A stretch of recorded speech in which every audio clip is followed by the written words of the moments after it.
नमस्कार दोस्तों, मैं आलोक शुक्ला आज फिर उपस्थित हूं प्रसंग में एक नए विषय के साथ। पर आगे बढ़ने के पहले मेरे चैनल को सब्सक्राइब जरूर कर लीजिए और बेल आइकॉन भी दबा दीजिए ताकि आपको हर नए वीडियो का नोटिफिकेशन मिलता रहे। आज के प्रसंग में हम बात करेंगे एक बहुत मजेदार और नए विषय पर, और विषय है चक्रीय अर्थव्यवस्था या सर्कुलर इकोनॉमी। पारंपरिक रूप से यह माना जाता रहा है कि उपभोग का बढ़ना अर्थव्यवस्था के विकास को दर्शाता है। हाल ही में भारत सरकार ने एक सर्वेक्षण में यह पाया है कि विगत 10 वर्षों में भारत में उपभोग 2.5 गुना से भी अधिक बढ़ा है। नीति आयोग के मुख्य कार्यपालन अधिकारी बीवीआर सुब्रमण्यम जी ने इसे भारत की घटती हुई गरीबी के प्रमाण के रूप में प्रस्तुत किया है। पारंपरिक ज्ञान भी यही है कि जब गरीबी कम होगी तभी उपभोग बढ़ेगा। इसी डेटा में यह भी बताया गया है कि भारत के ग्रामीण क्षेत्रों में भी प्रोसेस्ड फूड का उपभोग पहले की तुलना में कहीं अधिक बढ़ गया है। पर जरा सोचकर देखिए, क्या वास्तव में इस प्रकार के उपभोग के बढ़ने को हम विकास कह सकते हैं? पहले यह माना जाता था कि कम से कम भारत के गांवों में हमें ताजा सब्जियां, ताजा फल, ताजा दूध आदि खाने को मिलते हैं। हाथ के कुटे हुए चावल और घर में पीसे गए आटे की बनी रोटियां भी खाने को मिलती थी। इससे न केवल स्वास्थ्यवर्धक पोषण युक्त भोजन मिलता था, बल्कि ग्रामीण अर्थव्यवस्था कुछ हद तक आत्मनिर्भर भी थी। तथाकथित विकास के साथ यह सब बीते युग की बात होती जा रही है। भारत सरकार ने अपने डेटा के अनुसार ग्रामीण अर्थव्यवस्था पर भी बाजारवाद पूरी तरह से लागू होना बताया है, और हमारे नीति निर्माता इससे खुश नजर आ रहे हैं। इस उपभोक्तावादी और बाजारवादी अर्थव्यवस्था में उपभोग बढ़ता ही जा रहा है। नतीजा यह है कि पृथ्वी का इकोसिस्टम नष्ट हो रहा है। ऊर्जा की बढ़ती आवश्यकताओं के कारण विश्व में फॉसिल ईंधन समाप्त होने की कगार पर आ गया है। विश्व में ऊर्जा की कुल आवश्यकता वर्तमान में लगभग 580 मिलियन टेराजूल है, जो 2050 तक बढ़कर 660 मिलियन टेराजूल हो जाने की संभावना है। एक अनुमान के अनुसार वर्ष 2020 में केवल 139 सालों के लिए कोयला, 54 सालों के लिए तेल और 49 सालों के लिए प्राकृतिक गैस शेष बचे हैं। जरा सोचिए, इसके बाद क्या होगा? हमें यह समझना ही होगा कि हमारी धरती पर सीमित संसाधन हैं और हमें इन्हीं संसाधनों का उपयोग रिसाइकिल करना सीखना ही होगा। यही चक्रीय अर्थव्यवस्था या सर्कुलर इकोनॉमी की अवधारणा है। विज्ञान का पहला सिद्धांत यह है कि ऊर्जा और पदार्थ कभी नष्ट नहीं होते हैं, केवल अपना रूप परिवर्तित करते हैं। चक्रीय अर्थव्यवस्था हमें सिखाती है कि इस बदले हुए रूप में हम उनका उपयोग कैसे कर सकते हैं। चक्रीय अर्थव्यवस्था में कोई भी वस्तु अनुपयोगी नहीं मानी जाती, बल्कि प्रत्येक वस्तु को रिसाइकिल करके उसका दोबारा उपयोग किया जा सकता है। चक्रीय अर्थव्यवस्था एक पुनर्सर्जक व्यवस्था है, जिसमें संसाधनों की बर्बादी नहीं होती, बल्कि उत्सर्जन और लीकेज आदि को कम करने के लिए पदार्थ तथा ऊर्जा के लूपों को धीमा या संकरा किया जाता है। हमारी वर्तमान अर्थव्यवस्था रैखिक है, जिसमें खरीदो, उपभोग करो और डिस्पोज करो या फेंक दो का मॉडल चलता है। इसके विपरीत चक्रीय अर्थव्यवस्था में बार बार उपयोग करने और रिसाइकिल करने के मॉडल पर काम किया जाता है।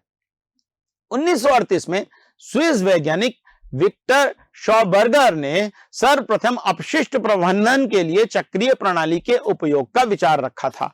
1940 के दशक में विश्व युद्ध की विभीषिका से जूझते हुए जापान में वस्तुओं को पुनः उपयोग करने की भावना बढ़ी। 1969 में बेल्जियम के पॉल जोरियान और जॉक ब्रास्ट ने उत्पादों को रिसाइकिल करके उनका फिर से निर्माण करने का सुझाव दिया। उन्होंने यह भी कहा कि कंपनियों की जिम्मेदारी उत्पादन तक ही सीमित नहीं रहना चाहिए, बल्कि उत्पादों के पूरे लाइफ साइकिल के लिए होना चाहिए।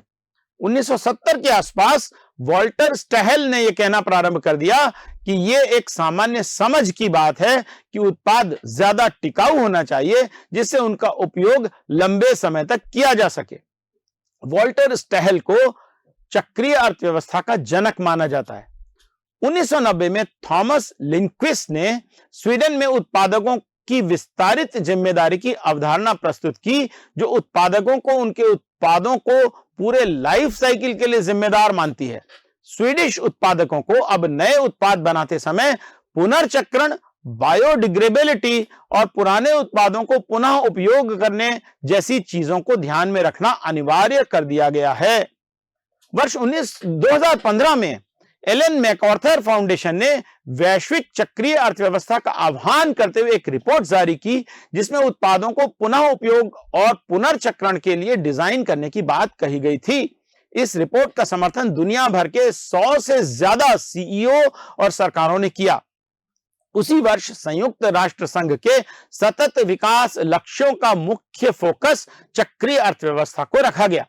वर्ष 2016 में एलन मैकआर्थर फाउंडेशन ने सीई 100 लॉन्च किया, जो कॉरपोरेट, सरकारों, शहरों, शैक्षणिक संस्थानों, नवाचारियों आदि को एक मंच पर एक साथ लाने का कार्यक्रम है। इसका उद्देश्य चक्रीय अर्थव्यवस्था के लिए शिक्षा, क्षमता विकास, सहयोग और नेटवर्क का निर्माण है। चक्रीय अर्थव्यवस्था में 6R या 6R की अवधारणा शामिल है। ये R हैं reduce, reuse, recycle, refurbish, recover और रिपेयर। चक्रीय अर्थव्यवस्था को बहुत सरल तरीके से समझाने वाला ये वीडियो YouTube के चैनल एलन मैकआर्थर फाउंडेशन पर creative Commons attribution licence reuse allowed के अंतर्गत उपलब्ध है, जो मैं आपको दिखा रहा हूं और वीडियो का लिंक डिस्क्रिप्शन बॉक्स में दे रहा हूं। Living systems have been around for a few billion years and will be around for many more. In the living world, there's no landfill. Instead, materials flow. One species' waste is another's food, energy is provided by the sun, things grow, then die, and nutrients return to the soil safely. And it works. Yet as humans, we've adopted a linear approach. We take, we make, and we dispose. A new phone comes out, so we ditch the old one. Our washing machine packs up, so we buy another. Each time we do this, we're eating into a finite supply of resources and often producing toxic waste. It simply can't work long term. So what can? If we accept that the living world's cyclical model works, can we change our way of thinking so that we too operate a circular economy? Let's start with the biological cycle. How can our waste build capital rather than reduce it? By rethinking and redesigning products and components, and the packaging they come in, we can create safe and compostable materials that help grow more stuff. As they say in the movies, no resources have been lost in the making of this material. So what about the washing machines, mobile phones, fridges? We know they don't biodegrade. Here, we're talking about another sort of rethink, a way to cycle valuable metals, polymers, and alloys so they maintain their quality and continue to be useful beyond the shelf life of individual products. What if the goods of today became the resources of tomorrow? It makes commercial sense. Instead of the throw away and replace culture we've become used to, we'd adopt a return and renew one, where products and components are designed to be disassembled and regenerated. One solution may be to rethink the way we view ownership. What if we never actually owned our technologies? We simply licensed them from the manufacturers. Now, let's put these two cycles together. Imagine if we could design products to come back to their makers, their technical materials being reused and their biological parts increasing agricultural value. And imagine that these products are made and transported using renewable energy. Here we have a model that builds prosperity long term. And the good news is, there are already companies out there who are beginning to adopt this way of working. But the circular economy isn't about one manufacturer changing one product. It's about all the interconnecting companies that form our infrastructure and economy coming together. It's about energy. It's about rethinking the operating system itself. We have a fantastic opportunity to open new perspectives and new horizons. Instead of remaining trapped in the frustrations of the present, With creativity and innovation, we really can rethink and redesign our future. Bharat में तो हमेशा से पुनर्चक्रण और पुनः उपयोग की संस्कृति रही है। हम तो पुरानी बोतलें, पुराने डिब्बे, पुराने अखबार आदि सभी वस्तुओं को पुनः उपयोग करते ही हैं। हमारे घरों में पिता की पुरानी फटी हुई पैंट और कमीज को काटकर बच्चे की पैंट और कमीज बनाने की परंपरा रही है। बढ़ती जनसंख्या, जलवायु परिवर्तन के प्रभाव और बढ़ते पर्यावरण प्रदूषण के परिदृश्य में चक्रीय अर्थव्यवस्था को अपनाना हमारे लिए आवश्यक है और अपनी पुरानी आदतों के कारण यह हमारे लिए कठिन भी नहीं है। आज पूरी दुनिया इसी ओर बढ़ रही है। जर्मनी और जापान ने इसे अपनी अर्थव्यवस्था के लिए बाध्यकारी सिद्धांत माना है। चीन ने तो इसके लिए सर्कुलर इकोनॉमी प्रमोशन कानून ही बना दिया है। भारत में भी इस संबंध में नियम बनाने की प्रक्रिया प्रारंभ हो गई है। इस संबंध में बैटरी अपशिष्ट प्रबंधन नियम, प्लास्टिक अपशिष्ट प्रबंधन नियम, ई अपशिष्ट प्रबंधन नियम आदि का नाम लिया जा सकता है। इसके बावजूद भारत के चक्रीय अर्थव्यवस्था के लिए स्पष्ट दृष्टि का अभाव है। उद्योगों की अनिच्छा, जागरूकता में कमी, रिसाइकलिंग के लिए अवसंरचनाओं का न होना इसके लिए प्रमुख चुनौतियां हैं। यूएनडीपी के अनुसार वर्तमान में केवल 7.2% पदार्थ ही रिसाइकिल किए जाते हैं। विगत 2 दशकों में पदार्थों के उपभोग में 65% की बढ़ोतरी हुई है। यदि ये इसी प्रकार बढ़ता रहा तो 2050 तक हमें अपनी पृथ्वी से 3 गुना बड़े ग्रह की आवश्यकता पड़ेगी। वर्ष 2019 में मानव उपयोग के लिए रखा गया 13% खाद्य कटाई के बाद खेतों में ही नष्ट हो गया और 17% घरों में रखा हुआ खराब हो गया।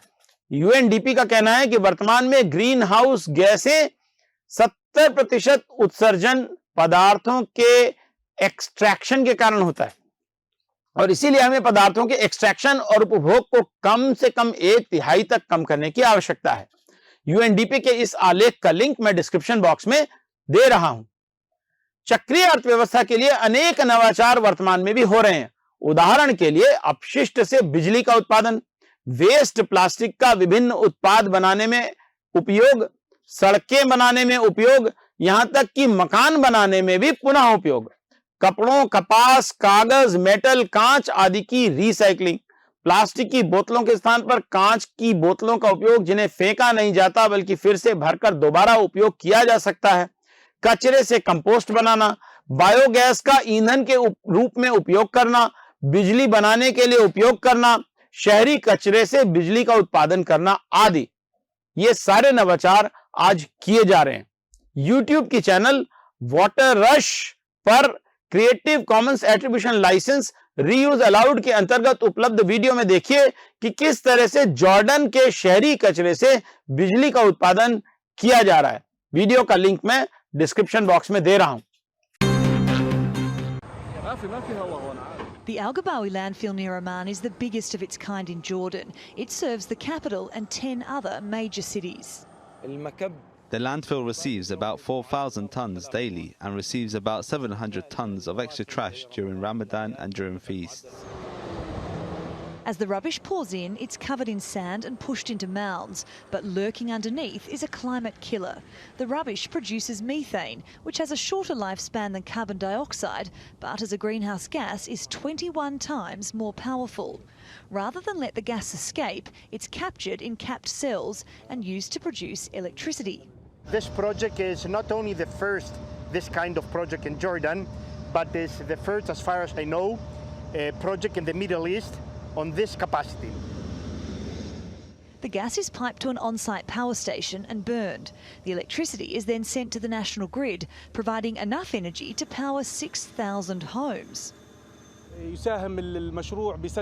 The project contributes 40 to 45% of the electricity bill of the Greater Amman municipality. And God willing, in the near future, we will expand and increase productivity from 4.8 megawatts to 8 megawatts, and this will cover 80% of electricity costs. There are now 4 landfill cells operating at the plant, but the plan is to at least double that. And with each cell stopping 2.6 million tonnes of greenhouse gases escaping over its lifetime, the project makes sure this waste does not go to waste. Sarah Morris, TRT World.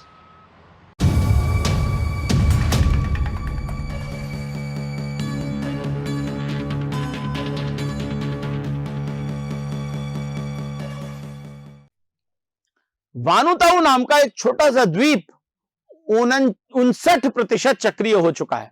Netherland भी इस दिशा में तेजी से बढ़ा है और 24.5% चक्रीय है।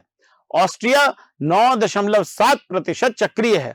दूसरी ओर शेष दुनिया की चक्रीयता 2020 में 8.6% से घटकर 2023 में 7.2% ही रह गई। आज जब दुनिया प्रदूषण से घिरी हुई है, वानुताउ पर्यावरण की रक्षा का रास्ता दिखा रहा है। वानुताउ के राष्ट्रपति ने संयुक्त राष्ट्र महासभा में फॉसिल ईंधन नॉन प्रोलिफरेशन संधि का सुझाव दिया। उनके भाषण के अंश यूट्यूब की चैनल वाटर रश पर creative Commons attribution licence reuse allowed के अंतर्गत उपलब्ध हैं, जो मैं आपको दिखा रहा हूं और वीडियो का लिंक डिस्क्रिप्शन बॉक्स में दे रहा हूं। We call for the development of a fossil fuel non-proliferation treaty to phase down coal, oil and gas production in line with 1.5 degrees Celsius and enable a global just transition for every worker, community and nation with fossil fuel dependence. चक्रीय अर्थव्यवस्था के बारे में चीन में Netherland राजदूतावास में counsellor infrastructure and environment Sushri Anne de Velde से साक्षात्कार का एक अंश देखिए, जो यूट्यूब की चैनल केमकॉन कॉन्फ्रेंसेस पर creative Commons attribution licence reuse allowed के अंतर्गत उपलब्ध है। वीडियो का लिंक डिस्क्रिप्शन बॉक्स में मैंने दिया है। What is circular economy and how can it help industry and society towards a more sustainable future? Interesting questions I will discuss today with Anne te Velde, Councillor Infrastructure and Environment at the Embassy of the Kingdom of the Netherlands here in Beijing. Anne, how would you describe in short circular economy? In short, I would describe it as not just recycling waste streams, but really producing new products from secondary material. So not just from virgin material, but from secondary feed. And also making these products recyclable again. हमें चक्रीय अर्थव्यवस्था आदिवासी समुदायों से सीखनी चाहिए। वे अपने पर्यावरण के साथ मिलकर रहने के सर्वश्रेष्ठ उदाहरण प्रस्तुत करते हैं। उनके मकान, वस्त्र, खान पान आदि सभी कुछ स्थानीय पर्यावरण से ही मिलता है। उनका जीवन पर्यावरण का ह्रास नहीं करता, बल्कि उसकी अभिवृद्धि करता है। यह सोचने का विषय है कि पहले तो हम कंक्रीट की इमारतें बनाते हैं जो पर्यावरण के विपरीत हैं। उन्हें बनाने में ही ढेर सारी ऊर्जा व्यय करते हैं। उसके बाद उनमें प्रकाश की व्यवस्था करने, उन्हें गर्मी में ठंडा और सर्दी में गर्म रखने में ऊर्जा का व्यय करते हैं। सोचकर देखिए, यदि भवन में सूर्य का पर्याप्त प्रकाश हो और खुली हवा की ठंडक हो तो कितनी ऊर्जा बचेगी। इसी प्रकार हम भोज्य पदार्थ बाजार से लाकर फ्रिज में रखते हैं ताकि वो ताजा रह सकें। क्या यह अच्छा नहीं होगा कि हम ताजा सब्जी और फल अपने रहने के स्थान पर ही उगा सकें और उनका उपयोग प्रतिदिन ताजा तोड़कर ही करें? शहरों में भी गमलों और छतों पर इस प्रकार की बागवानी करना संभव है। ऑर्गेनिक फार्म का ये एक वीडियो यूट्यूब की चैनल पीपल फार्म पर creative common attribution licence reuse allowed के अंतर्गत उपलब्ध है, जिसका अंश मैं आपको दिखा रहा हूं। वीडियो का लिंक डिस्क्रिप्शन बॉक्स में दे रहा हूं। आप वीडियो देखिए और मुझे विदा करिए। नमस्कार। आज मैंने कहा एक छोटा सा फार्म टूर रिकॉर्ड किया जाए। तो हम इस समय रेजिडेंट काउ शेड के बाहर खड़ा हूं मैं। ये जो अंदर जा रहे हैं दिनेश और कमल गए हैं। तो जो गाय हमने अडॉप्ट कर लिया, या इस समय तो फिलहाल क्लिनिक का ओवरफ्लो भी यहाँ पे है। तो ये जरा सा जो मैदान है, ये हमें गांव के एक भाई साहब ने दे रखा है ताकि हम इस्तेमाल कर सके। तो यहाँ पे गाय जो है थोड़ा पैर फैला लेती है। बाकी जहाँ हमारे पास थोड़ी भी खाली ज़मीन होती है ना, वहाँ हम गाय के लिए घास उगा लेते हैं। ये है हमारा ग्रीन हाउस। तो यहाँ पे हम मिर्चियाँ उगा रहे हैं और इसी मिर्ची की हम हॉट सॉस बना के अभी बेचना शुरू कर रहे हैं। अगर आपको दिख रहा हो तो एक छोटा सा फूल इस आड़ू के पेड़ पे लगा है, अनाउंस कर रहा है कि भाई स्प्रिंग, बसंत आया कि आया।